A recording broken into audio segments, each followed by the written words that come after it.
Hello, my friends. Welcome to Adda 24/7 Regulatory Bodies and Asso channel. I'm your mentor Veer, and I'm here with a very important session and a very requested one also because question आपके सामने है.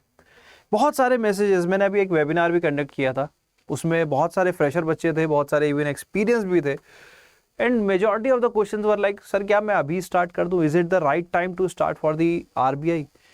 क्या sir तैयारी start कर दूं या फिर मैं बाकी एग्जाम्स, मेरा एसबीआई पीओ है, मेरा नाबार्ड है, मेरा आरबीआई असिस्टेंट है, क्या मैं तैयारी स्टार्ट करूं, क्या नहीं करूं? सो इस क्वेश्चन का आंसर मैं इस वीडियो में देने की कोशिश करूंगा. I hope you will like the answer. तो एंड तक बने रहना बहुत ज्यादा जरूरी है दोस्तों. तो चलिए without wasting any time let's get started. But start करने से पहले अगर आप हमारे चैनल पे नए हैं तो जल्दी से चैनल को सब्सक्राइब कर लीजिए, वीडियो को लाइक कर दीजिए. मोर ओवर आपको डिस्क्रिप्शन में एक लिंक मिलेगा जिससे आप हमारे ऐप को डाउनलोड कर सकते हैं. तो प्लीज ऐप को भी डाउनलोड कर लीजिए, जहां आपको बहुत सारा फ्री मटेरियल मिलता है related to different examination that you are preparing for. तो दोस्तों चलो बात करते हैं प्रिपरेशन की.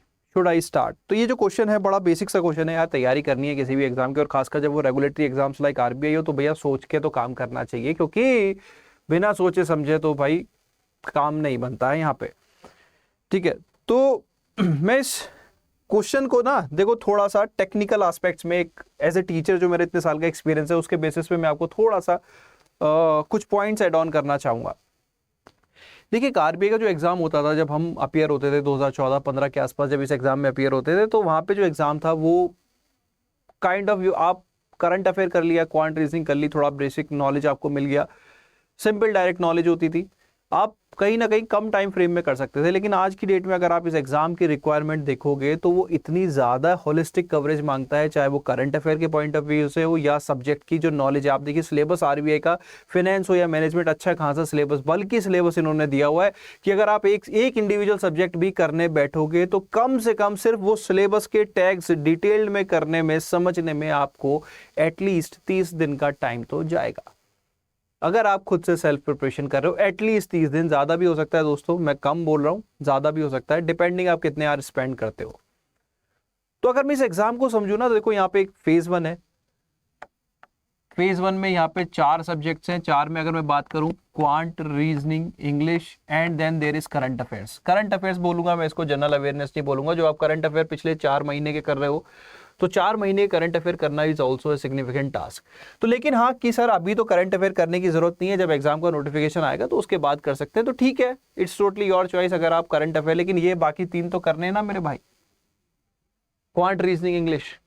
इसके अलावा अगर मैं बात करूं कि चलो फेज 1 देखो यहाँ पे आपका क्वालिफाइंग इन नेचर है. एक मेजर स्टेज जो है, जो आपके सिलेक्शन को डिफाइन करेगा होगा कि नहीं होगा इस एग्जाम में, वो है फेज 2.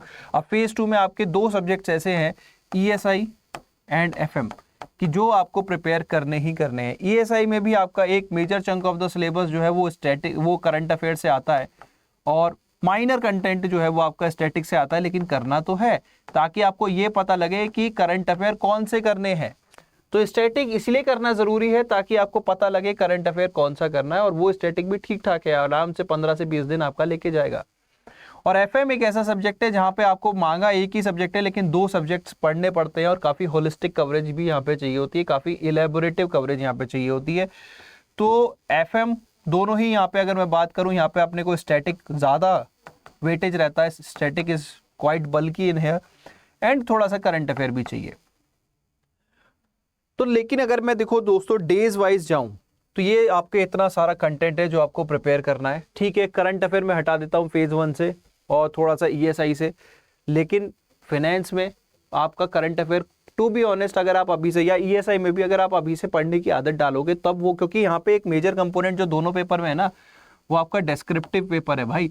और डिस्क्रिप्टिव पेपर में एक ओपिनियन बनाना, एक एनालिटिकल एंगल बिल्ड करना, उसमें लगता है टाइम. और उसके लिए एंगल्स, ये जो करंट अफेयर है, इनको थोड़ा सा डिस्कस या डिस्क्रिप्टिव मैनर में पढ़ना, ठीक है, उस एनालिटिकल अप्रोच के साथ पढ़ना, उसके लिए तो टाइम चाहिए.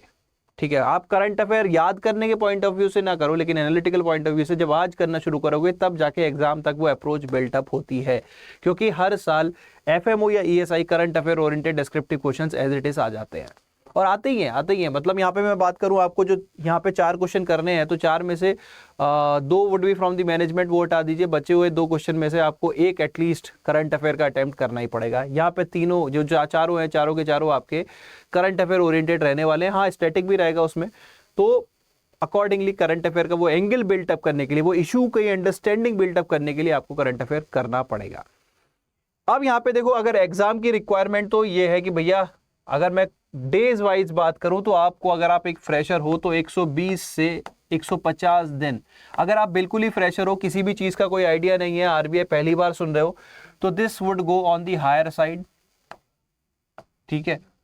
एंड अगर आप एक सीनियर प्लेयर हो जो ऑलरेडी यहाँ पे दे चुका है, तो वहां पे आपको 90 से 120 दिन प्रॉपर तरह से, क्योंकि जो कमियां पीछे रह गई हैं उनको रिमूव करना पड़ेगा, तो दोबारा से कंटेंट, क्योंकि अब एग्जाम हो चुका, उसके बाद कहीं ना कहीं टच खराब हुआ होगा, तो एक प्रॉपर वे में करने में इतना टाइम आपको लगना है।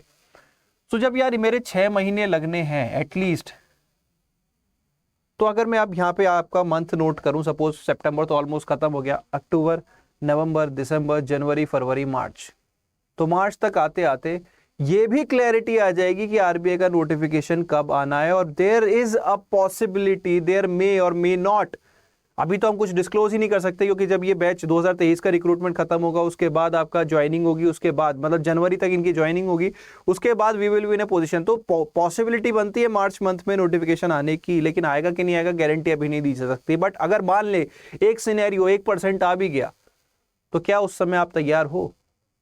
क्योंकि नोटिफिकेशन आने के बाद आपके पास मुश्किल से 40 से 45 दिन, जो कि रिवीजन करने में ही चले जाते हैं भाई। तो as a senior player, as a mentor, as a teacher, मैं आपको यहां पे ये सजेस्ट करूंगा कि अगर आप आरबीआई में अपना सिलेक्शन चाहते हो 100% एज ए फ्रेशर, या फिर आप किसी भी वे में आप डील करना चाहते हो, तो मेरा सजेशन तो यही होगा कि भैया शुड आई स्टार्ट? तो हाँ, यू शुड स्टार्ट, और यू मस्ट स्टार्ट नाउ। अभी स्टार्ट करो। ज्यादा डिले करोगे तो फिर वो, क्योंकि फिर बाद में पैनिक मोड में चीजें होती हैं, कट शॉर्ट ही होती हैं, तो उसमें आपके जितना कट शॉर्ट करोगे उतना ही फिर वो अंडरस्टैंडिंग कम हो जाती है, तो चांसेस भी कहीं ना कहीं ब्लीक हो जाते हैं कि यार होगा कि नहीं होगा। तो देखो, जो ओवरऑल एनालिसिस था क्वेश्चन के रिगार्डिंग वो मैं दे चुका। अब आ जाते हैं प्रिपरेशन पे। देखो, राइट टाइम तो तब है कि कल करे सो आज कर, आज करे सो अब, तो इट्स टोटली योर चॉइस। अब आप कल पे टालना चाहते हो, प्रोक्रेस्टिनेट करना चाहते हो, तो totally your choice. RBI is a dream job. क्या उसे सपना ही बने रहने देना है, या उस सपने को सच करने के लिए आज से एफर्ट्स लगाने चालू करते हैं, वो आपकी चॉइस है। अगर इस जर्नी में आपको हमारी हेल्प चाहिए, तो देखो, एक बहुत ही इंपॉर्टेंट अनाउंसमेंट मैं यहाँ पे करने वाला हूँ, और वो अनाउंसमेंट है related to our RBI grade B officers 2.0 batch. क्या है दोस्तों? वो ये है कि ये जो बैच है, पहले चीज, ये बैच आप कैसे एक्सेस कर सकते हैं वो मैं आपको दिखा दूं। आप हमारी वेबसाइट में जाएंगे। पहली चीज, ऐप में आपको इसी तरह से थोड़ा सा इंटरफेस डिफरेंट रहेगा, तो आपको वहां पे हमारा सेक्शन चूज करना है, बैंकिंग की जगह रेगुलेटरी, और रेगुलेटरी में आपको जाना है आरबीआई ग्रेड बी एग्जाम। तो यहाँ पे आपको महापैक्स दिख जाएंगे, and then there is RBI grade B officers 2.0 batch. तो ये जो बैच है दोस्तों, इस बैच में आपको कंप्लीट होलिस्टिक कवरेज मिलती है इन ए लाइव एनवायरनमेंट। जो बचपन से अपने को पढ़ने की आदत है ना, कि एक टीचर अपने को पढ़ाता है, उसी तरह से यहाँ पे आपको लाइव एनवायरनमेंट में पढ़ाया जाता है। ऑनलाइन आपकी क्लासेस होती है, और पूरा कोर्स आपको यहाँ पे कराया जाएगा। तो टेस्ट वगैरह सब कुछ आपको इस कोर्स में मिलते हैं। मोर ओवर, इस कोर्स की जो प्राइस है वो यहाँ पे स्लैश कर दी गई है, यानी कि प्राइस में ह्यूज गिरावट आ चुकी है। The price is now around 3300। ये पहले अराउंड 3800 के आसपास थी, लेकिन ये प्राइस भी आपको पे नहीं करनी है। आपको क्या करना है, when you go to the view offers, आप अगर यहाँ पे कोड लगाएंगे Y581, the prices would be around 3000। इस कोड पे आपको ये प्राइस फर्दर और कम हो जाएगी। और अगर आप ऐप से बाई करोगे तो ये ऑलरेडी 2900 या 2800 के आसपास बैठेगी। तो आई सजेस्ट आप कोड यूज कीजिए Y581। मैं आपको दिखा देता हूं, ये कोड आप यहाँ पे अप्लाई कीजिए और the prices will fall further. More over, एक देखो दोस्तों, यहाँ पे इस बैच के रिगार्डिंग ये प्राइस क्यों कम की गई है, because we are on the verge of closure of this batch.